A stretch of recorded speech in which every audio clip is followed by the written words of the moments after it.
Do progressives spend enough time challenging the multiple oppressions that disabled people face? Have we spent enough time understanding the frameworks that disabled activists use to comprehend the world and guide their action? And have we properly considered how an understanding of the issues of disabled people could give us a deeper understanding of capitalism itself? My guest today thinks the answer to all of these questions is no, so it could be a challenging conversation. I'm joined by Ellen Clifford. Welcome to the show, Ellen. Thank you, Michael. We should begin with a congratulations because Ellen's recent book has just won the Bread and Roses Award for Radical Publishing.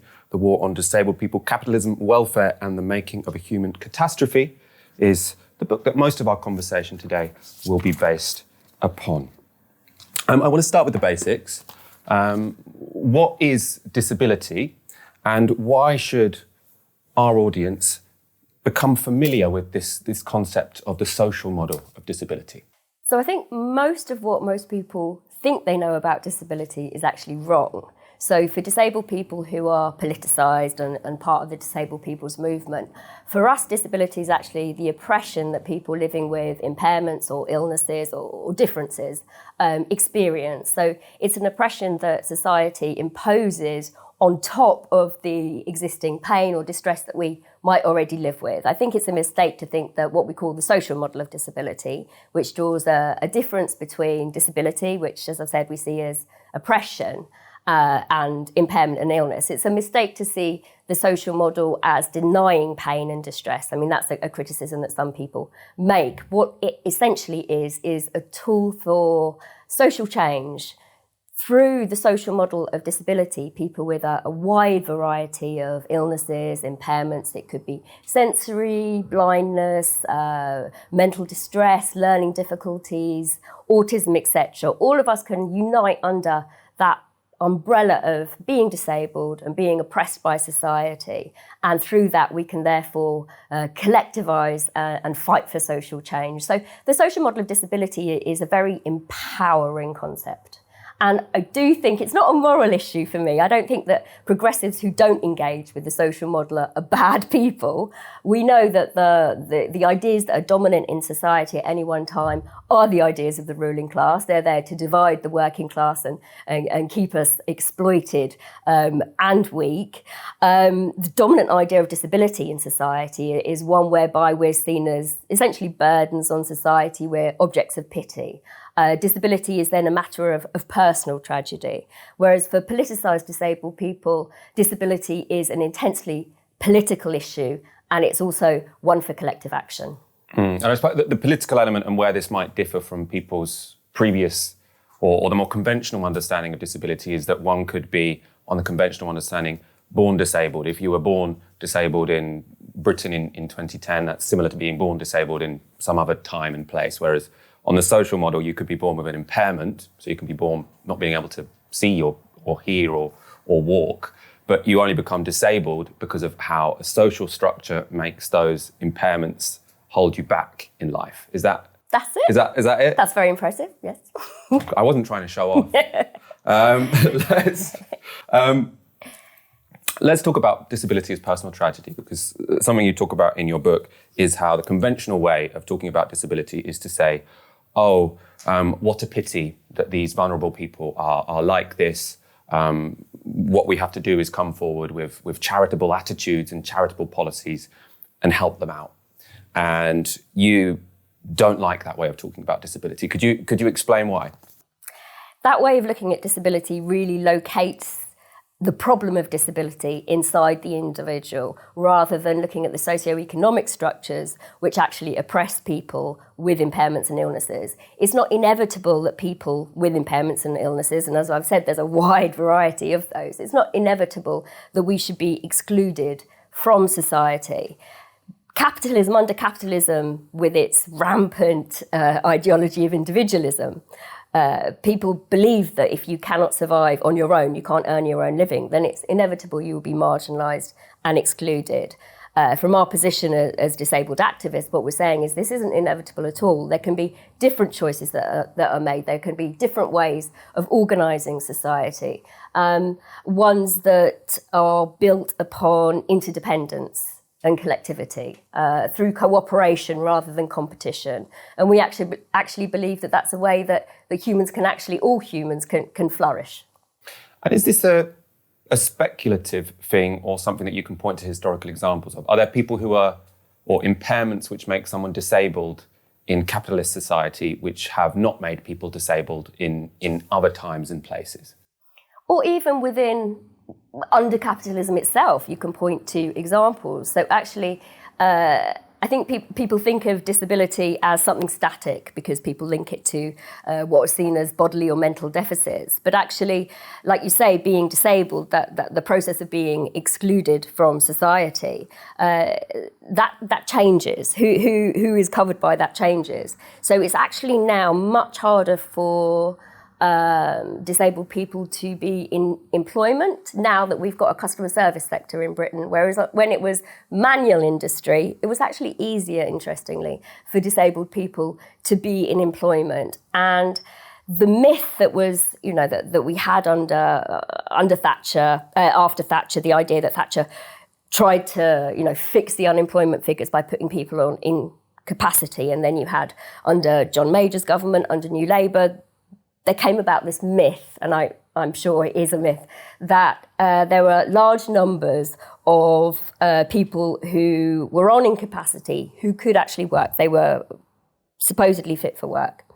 But actually, research has proven that rather than that being the case, and the case of incapacity masking unemployment, that was the idea that was used to justify welfare reform. What we actually now understand through research is that it's actually employment that masks disability. So someone might not even experience oppression because of having an impairment or illness until they become unemployed and then try to take another job. And they then realise that there are all these other reasons, these barriers to employment. In a previous job, they might have fitted in. But when they're trying to get a new job, they suddenly realise that actually there's no place for them to go where they can fit in. They then become disabled, whereas they weren't previously. Well, that's incredibly interesting. So on this model, you would say there were impairments that someone could have been born with in the 1960s when we had a manufacturing, industrial-based economy, which now we have a customer service-based economy. Those impairments would make you disabled. Or could have acquired. People could have acquired it. So what are we talking about now? What kind of impairments?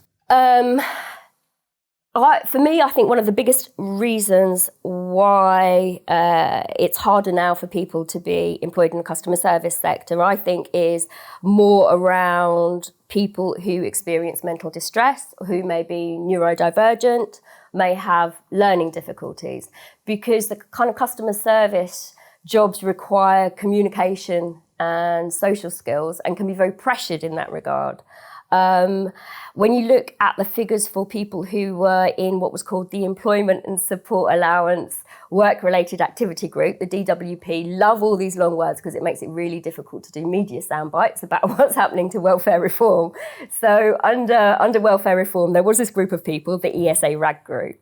And the idea of that was you were kind of like halfway between unfit for work and fit for work.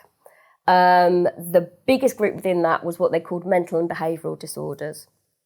So that's people with mental distress, learning difficulties, neurodivergence, etc. And I think there are some good arguments why people in that group actually find it much harder to find employment than people who might be found actually unfit for work, who are more severely disabled if you look at kind of like bodily issues. But would it be fair to say that people who suffer from those mental impairments or mental distress, they're taken less seriously than people with physical impairments because of our conventional understanding of what disability is? Because it's hidden, yes. Let's move on from definitions and concepts and talk about the history of the disabled people's movement. Most of your book is focused on the backlash or the fight against austerity policies from 2010 onwards. But I also found really interesting your exploration of previous disabled people's movements, and particularly movements for integration and against segregation. So could you explain what those movements were about and when that occurred?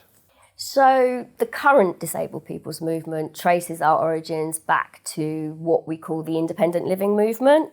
So that actually started in Berkeley in California in the 1970s when a group of disabled students wanted to live alongside other students and not be segregated away into dorms. They fought for that and they set up a Centre for Independent Living that provided equipment, support, advice for disabled people to live in the community alongside other disabled people. And interestingly aside, I love the fact that they had a good relationship with the Black Panthers. Great example of solidarity in action. The independent living movement spread to Britain, and the Union of Physically Impaired Against Segregation was famously set up after a disabled man named Paul Hunt wrote a letter to The Guardian wanting to get in contact with other disabled people who felt similarly that disability was actually an oppression. And they set up this group and they used to write to each other actually by hand, and they had newsletters that were posted to each other, and they started a discussion and developed an idea of disability as oppression. And that was actually, that was a radical idea then, and they had debates among themselves about whether it was a form of oppression or not, because they'd so internalised the idea of disability as personal tragedy. A guy called Vic Finkelstein, who'd acquired an impairment, came over from South Africa. He had to leave because he was an active anti-apartheid campaigner.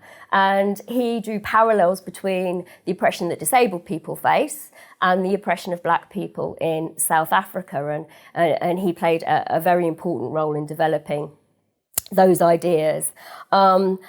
As you can tell by the name, it was dominated by people with physical impairment, because that's the way services for disabled people were structured, on an impairment segregation basis. So they managed to fight for the right for disabled people to live in the community alongside non-disabled people, and that gradually spread to other people with different forms of impairment. So that was the first battle, if you like, and that's what we trace our current movement back to. And concretely, what was being fought for then was the right to live in society in an inclusive way, or the right to live in society, full stop. Because people were segregated in homes, essentially. Yes, they were segregated in homes, and that was a development from, if you look way back, with the rise of capitalism, asylums, workhouses grew up to remove those considered unproductive in society, to remove them from society, stop interfering in the process of productivity, to warehouse them. There were terrible abuses, there were no rights within these places. And actually the welfare settlement didn't change that. Disabled people were deliberately left out of the welfare settlement, Beveridge being a keen eugenicist who believed we needed the whip of starvation to make sure people didn't malinger. So he was against things like disability benefits. And the welfare settlement didn't change the fact that the majority of disabled people in society at that time had no choice. They were incarcerated in long-stay institutions where, like I say, horrendous abuses used to go on. There's a couple of books that were written around 1969 and then early 1970s. One of them describes conditions in a institution for disabled children. It describes disabled children dragging themselves out to the courtyard to drink from puddles of water, for example. Nobody had their own toothbrushes. People, children and adults could very easily disappear if a member of staff didn't like them and they were treated too roughly. There were murders in these places as well as sexual and physical abuse. So the fight to escape those places was obviously a very important one for disabled people. Unfortunately, quite a lot of the cultures, the power dynamics between staff and disabled people followed the move out of the big institutions into smaller housing. So for disabled people, it's always been really important to be able to live in your own home where you have choice what time you go to bed, control over the support you receive. And essentially what that's about is freedom from abuse. So that's what the fight was about, really.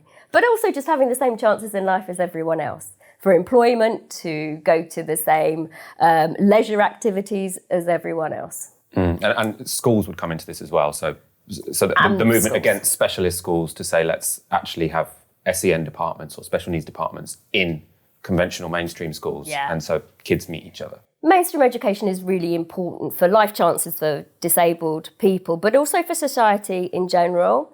A very important report came out from the Equality and Human Rights Commission in about 2010, and it covered the phenomenon disability hate crime, but also at the most extreme end, whereby disabled people are tortured over, can be, a length of time, and eventually murdered. This is quite a common phenomenon in society. And there's a level of hostility towards the disabled victims that is particularly nasty. And in the introduction to this report, the point is made that inclusive education is incredibly important because it takes away the us and them. If children grow up together, then it removes that othering of disabled people, which is such a problem and leads to such dreadful examples of hate crime. Are there any circumstances where you'd accept some form of segregation? If there were impairments that were, so severe that a kid was struggling in mainstream education, are there exceptions here? You're going to get me in trouble here now because I actually slightly different from many disabled colleagues in the regard that I think there's an argument for deaf schools. And the reason for that is that British Sign Language is a completely different language to a written or spoken one. I think that I know that the development of language is very important for intellectual development, to be able to communicate, therefore for mental well-being. And deaf children can be incredibly isolated and lonely if they don't have the opportunity to be able to communicate with peers. Hearing parents often don't have access to British Sign Language, so you could be living a life where you can't communicate on an equal basis with anyone. It's really important in the interest of developing a language like British Sign Language that people are interacting together. If the only way you experience the world is through an interpreter next to you, then that's quite limiting, especially in an era of cuts whereby communication support workers often are only trained to a very basic level of British Sign Language. And that means that the deaf child is never going to develop their own language beyond basic. But that's a very, very controversial point within the disabled people's movement. You mentioned cuts. Let's fast forward to 2010. The main topic of your book is the war on disabled people, which was launched from 2010. Why do you call that a war? What was the war on disabled people? So we use the term war to refer to a programme of government legislation and policy measures that deliberately and systematically took backwards disabled people's living standards. It happened on such a scale that millions of disabled people were affected. Also, of course, their families and communities around them. The impact of welfare reform and cuts, there being an cumulative impact between, for example, cuts in social care and changes to benefit assessments, has caused considerable harm to people. On one level, stress, distress, anxiety. And then we've also got the fact that death has, in the words of the disabled journalist Frances Ryan, become a normal part of our benefit system. People do take their own lives. People have died of starvation because their incomes have been cut. The United Nations in 2016 made an unprecedented finding that the UK government is guilty of grave and systematic violations of disabled people's rights. They weren't by that saying that conditions are worse in Britain for disabled people than in other parts of the world. What they were saying was things have not only gone backwards, but they've been driven deliberately backwards.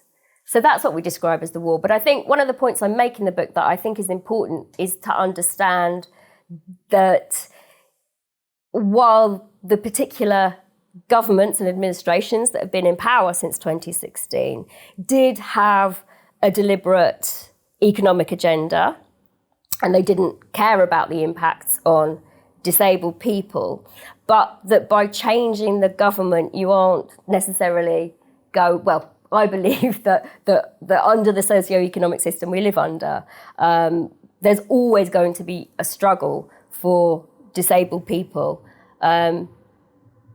because of the relationship between capitalism and disability. I suppose that links to, two different ways of looking at the causes of and the reasons for the war on disabled people. So I think the mainstream conventional analysis is that George Osborne really wanted to cut the budget. He thought that the country was spending too much, and for whatever reason he wanted to lower the spending levels, and he was picking out easy targets. He was picking out people who he didn't think had much of a voice in civil society, and many of whom might not vote Tory anyway. So he decided that disabled people were right picking to pinch some pennies. The analysis, which I think comes out more in your book, is that it was about capitalism more generally, and that disabled people were being used as a tool to discipline non-disabled people, to say, you don't try and get out of work by saying that you find it difficult. You guys have to go to work because the alternative is miserable. We're going to make the life of disabled people incredibly miserable, so you don't want to say you're disabled. Am I correctly sort of summarising what you're getting at? Yes. I mean, I think actually that both of those things were going on. Ian Duncan Smith did say, when he famously resigned in March 2016 and pretended to be a champion of disabled people, which was quite laughable to us, he did say that was what was going on, that he was being made to make cuts to disabled people because they don't vote for us. I think that was an element. I think there was also a third element, if you like, which was about privatisation of welfare. Lord Freud had actually crossed the floor from New Labour to the Tories to be able to carry out his grand vision of marketisation for the welfare sector, which actually hasn't worked out. But that was also an element within it. And of course, nobody gave any thought to what would happen when all these three elements came together. But I think that what you've described, the disciplining of benefit claimants, is a factor. And I'm not sure that within the disabled community, we had given that one enough thought. I think there was a tendency to demonise the ministers who were bringing in these measures without understanding maybe that fundamental relationship between disability and claiming benefits and what's happening in the labour market. And definitely I think the reason why it's been made so difficult to claim benefits is because it's becoming harder and harder in work, with the rise of insecure employment, with intensification of labour, lower pay. Conditions are so difficult there that you have to then make sure that being on benefits is even more unbearable. And what happened with that is the introduction and the entrenchment through universal credit of conditionality and sanctions. And thought just hadn't been given to the numbers of people who would be subject to that, who are simply unable to fulfil the work requirements they were being made to do. So research showed clearly that disabled people were being discriminated against by the sanctions regime. What's happened now under universal credit is they no longer disaggregate the statistics. So we can't actually tell now if disabled people are still being discriminated against in this way. To talk about one concrete policy area, what immediately springs to mind when I think of these three elements coming together, so budget cuts, disciplining workers and privatisation, is Atos. So that's sort of like a big bogeyman private company who don't contribute much of use to the world, putting people on disability benefits through these tests which don't really involve doctors or any medical staff, and then finding loads and loads of people fit to work who, by most common understandings, wouldn't have been. So could you talk a bit about those work capability assessments? It's probably one of the elements of the war on disabled people I imagine our audience is already a little bit familiar with. Yes, and I think that it is a victory for campaigners that your audience will now be aware of the work capability assessment, because when we first started campaigning against it in 2010, 2011, no one had heard of it. It was actually a measure that was developed under New Labour, but when the Tories came in 2010, they rolled it out without first piloting it.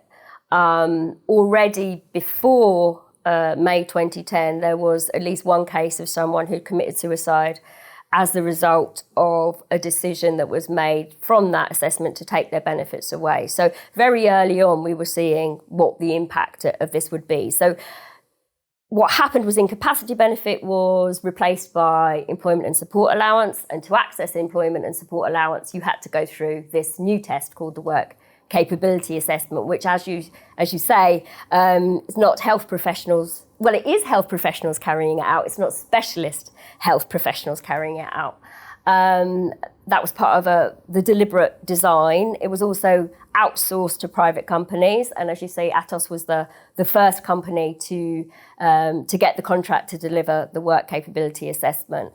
And what we found from the beginning was a large number of what we call wrongful decisions. That was people who are simply unable to either work or for some people to either work or even to carry out the work search requirements that came in through employment support allowance. And so housing benefit, I should add, housing benefit is tied to employment support allowance. So you lose your ESA, you lose your housing benefit. So some people were in a situation where they were losing all their income and were unable to carry on. At the same time, you had cuts to frontline services, which meant that advice agencies were no longer there, advocacy was no longer there, and also social care support being cut back meant that many people no longer had support to even check their mail, let alone complete a long and complicated benefits assessment. Added to that, you have the fact that the assessment was deliberately designed to what we call deny disability, to find people fit for work and to deny the existence of disabling barriers which stop them from finding employment. And that design was informed by developments within the insurance industry in America in the 1990s. Methods were developed there to deny paying out of claims. Unum Provident was notorious for that, and they actually helped design the work capability assessment. I should add, it's not just the work capability assessment. You've also got the assessment for personal independence payment. So PIP, we call it. PIP was brought in by George Osborne to replace disability living allowance. He said in June 2010 that by doing that, it would cut 20% of the DLA budget. At that time, DLA benefit fraud was no more than 0.5%. So you were going to be cutting it from, a large number of genuinely disabled people. So at the moment, disabled people spend our lives going through assessments. Because the other thing is that the WCA and the PIP assessment happen every couple of years. So these are lengthy forms. You have to collect a lot of medical evidence. People also have social care assessments. So disabled people's lives have become completely dominated by being disabled now. Your job becomes proving you're disabled. It's almost like a full-time job because you just have to constantly do it. It is a full-time job also because disabled people tend to be congregated within like the lower income deciles. So we live in communities that are full of other disabled people. So we're also supporting each other. So it is a full-time job. Is the war on disabled people over? I suppose the reason I ask that is because there is a narrative about this government that they've ended austerity. In the last budget, Rishi Sunak did increase the budget for every department. They're still below where they were in 2010. But do you think there's been a ceasefire in this war? I mean, a ceasefire makes it look like the disabled people are, seriously damaging. But has the war come to a close? No, I mean, not. Austerity is definitely not over. It hasn't been reversed. None of the measures have been reversed. But social care, the situation is just getting worse and worse and worse. I know that Sunak put some money for social care recruitment in the last budget, but it's nowhere near what is needed. We're facing a major crisis. Disabled people living in their own homes can't recruit personal assistants, and local authorities are still going in and making cuts. We know that local authorities are going bankrupt. I think after Croydon issued their Section 114 notice, what I understand is that other local authorities were told not to issue them. So, what's the Section 114? Sorry, Section 114 is where you're basically saying we're bankrupt, we've got to get the administrators in. My understanding is that others have been in a similar position, but the central government doesn't want too much noise about it. So we know that local authorities can't even meet can't meet disabled people's needs.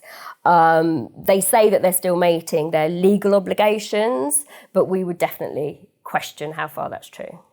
Finally, I suppose to close the conversation, I started the interview with some challenges for progressives and the left that you've made very, very articulately, both in the book and elsewhere. We've had conversations about this before. So I suppose to close the conversation, what would you say to progressives, to people on the left who you think might not have centred disability issues sufficiently in their politics or their activism? What would you like the big takeaways to be from your book and the issues we've talked about today? To start with, I wanted non-disabled people to read it. I thought if 2 non-disabled people read it, then it would be a success. So it's been a success. I really wanted progressives to not be fooled that disability is a marginal issue. We are at least 21% of the population. But more than that, I think, is the fact of that intrinsic relationship between disability and capitalism. I think that to understand disability gives you a very good insights into the way capitalism works, how brutal it is, but also in some ways how cunning it is, the way that the majority of people don't properly understand disability. They do see it as a matter of personal tragedy rather than understanding how political it is. I think shows how crafty capitalism can be. So I would encourage people to see through that and to develop an understanding of how disabled people's oppression fits into the wider fight against capitalism. Ellen Clifford, thank you so much for speaking to Downstream and The War on Disabled People. I absolutely do recommend this book. Winner of the Bread and Roses Prize for Radical Publishing, available with Z Books. Ellen Clifford, thank you for joining us on Novara Media.